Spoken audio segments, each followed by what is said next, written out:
Do you ever feel like when you run traditional strength training programs that your lifts go up a little bit, but you don't really gain much muscle mass or have an aesthetic looking physique? For me, I felt like when I ran those programs, all I was doing was like squat, bench, deadlift, and there was barely any direct arm work. So I still had really small arms and didn't even look like I lifted. It was just like a lazy 4 sets of 10 tacked on the end of my strength sessions. So in this video, I'm going to tell you exactly how you can build big arms whilst also getting strong on the squat, the bench, the deadlift. I was a very naturally skinny guy with tiny arms, and I've been able to build 16.5-inch arms or just over while squatting almost 250 kilos, benching 160 kilos, and deadlifting 300 kilos. If you don't have time to watch this entire video and apply the concepts, click the top link in the description. You can hire me as your personal strength coach. I'll get you big arms and strong. Or click the second link if you just want some good strength training programs to go and follow. So let's get straight into it. This is exactly how I would structure your training if you want to grow your arms as big as possible. Let's start with the biceps first, and I'm going to keep things super simple so that you can go and apply this straight away. So for the biceps, first things first, I want you to choose one exercise from this list, one exercise from this list, okay? So let's start with this side. We're going to pick one exercise from the shortened category. These movements are going to train the biceps with the elbows in front of the body a little bit, with the shoulder in a little bit of flexion, and emphasize the shortened position of the contraction, okay? These movements are going to be things like preacher curls, spider curls. You can see the full list here. They're just going to emphasize that shortened position, okay?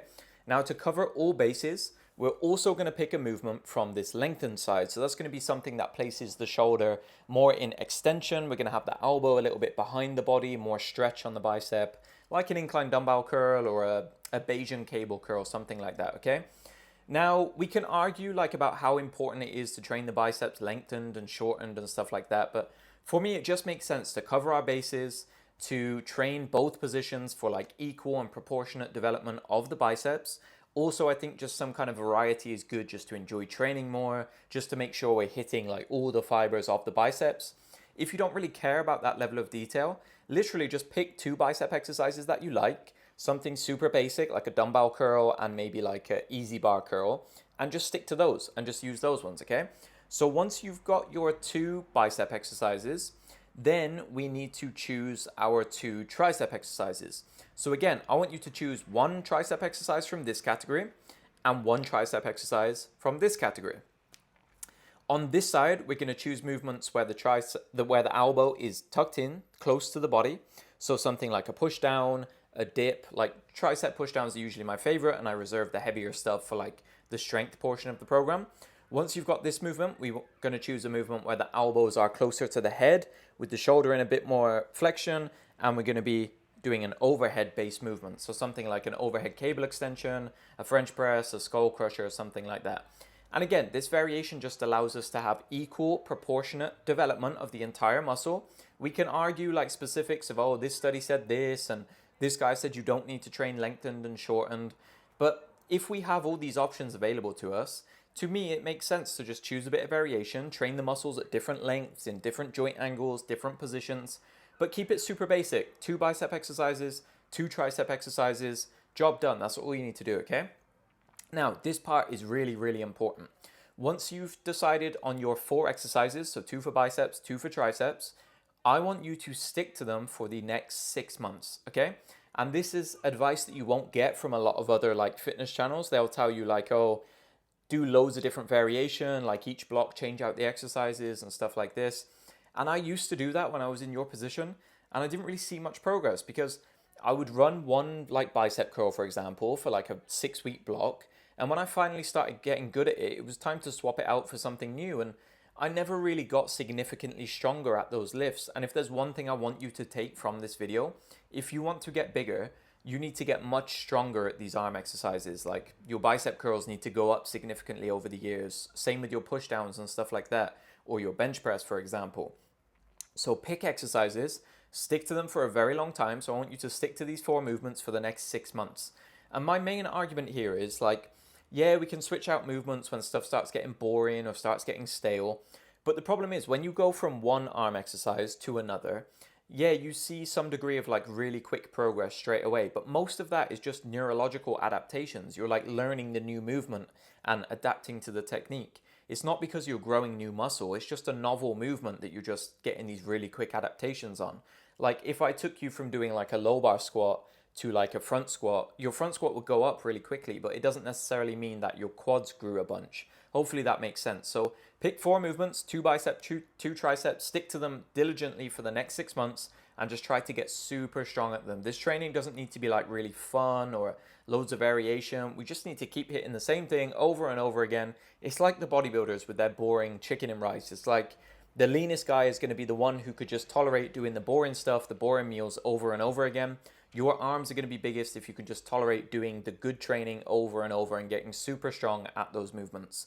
So, excuse me, I'm sweating like crazy here. It's like 25 degrees here in the UK for some reason. So how about sets and reps then? So we've got the exercises. How about the actual like volumes and intensities? Now, super simple again. I recommend that you train your arm work for 2 to 4 sets of 5 to 10 reps at RPE 8 to 10. So that would be 0 to 2 reps in reserve, okay? Now you might be wondering like why this set and rep scheme? Like why can't I do something else? And yes, I realize and understand that muscles grow independent of rep ranges and stuff like that. You can see muscle growth from like 1 to 30 reps. My point is 5 to 10 reps is a nice sweet spot where the reps aren't so high that it becomes difficult to really focus on progressive overload. Because if you're doing a traditional like 4 sets of 10, let's say, or like 5 sets of 12, something quite high volume, for me anyway, I'm checked out by set 3 or 4. Like the pump is insane. I can barely perform on the sets. Like I'm not really thinking about adding weight or performing really well. I'm just thinking about getting the sets done, getting a really good pump. And that's not necessarily what maximizes muscle growth. Muscles grow primarily from mechanical tension, and we're going to go over that in a second, but you need to be lifting more weight over time. And to facilitate that, I like to lean into the lower rep ranges and lower volumes as well. So limiting it at 4 sets, I wouldn't usually go much higher than that because it really allows us to hit these sets with some intent, to really lift more weight over time, to really focus on being close to failure. Because if we compare like, let's say 4 sets of 12 versus 2 sets of 8, okay? Which one do you think you'll be able to stay like mentally checked in a bit more for and push it harder and really focus on the weight you're lifting and beating the logbook and stuff like that? For me personally and the guys I coach, they find it much easier on a lower set count, closer to failure, rather than doing a bunch of sets and focusing on like the pump and the burn and stuff like that. Because 6 to 12 months down the line, on this 4 sets of 12, you're probably not lifting that much more weight. Whereas on the 2 or 3 sets of 8, you probably have got significantly stronger because it's a more manageable dose of volume. So how about for progression then? I think too many of you have been tricked into this idea by influencers and juiced up guys that to get bigger, you need to focus on the pump, the burn, the squeeze, like this extreme range of motion, which all of that stuff has a time and a place. But if you're a natural guy, particularly if you're a natural guy who doesn't have amazing genetics for this stuff, you need to understand that muscles grow from 2 things primarily. One is mechanical tension overload. Mechanical tension is just that stretching, pulling force on the muscle when you lift weights. That force needs to increase in magnitude over time. The easiest way to do that is just to lift more weight over time.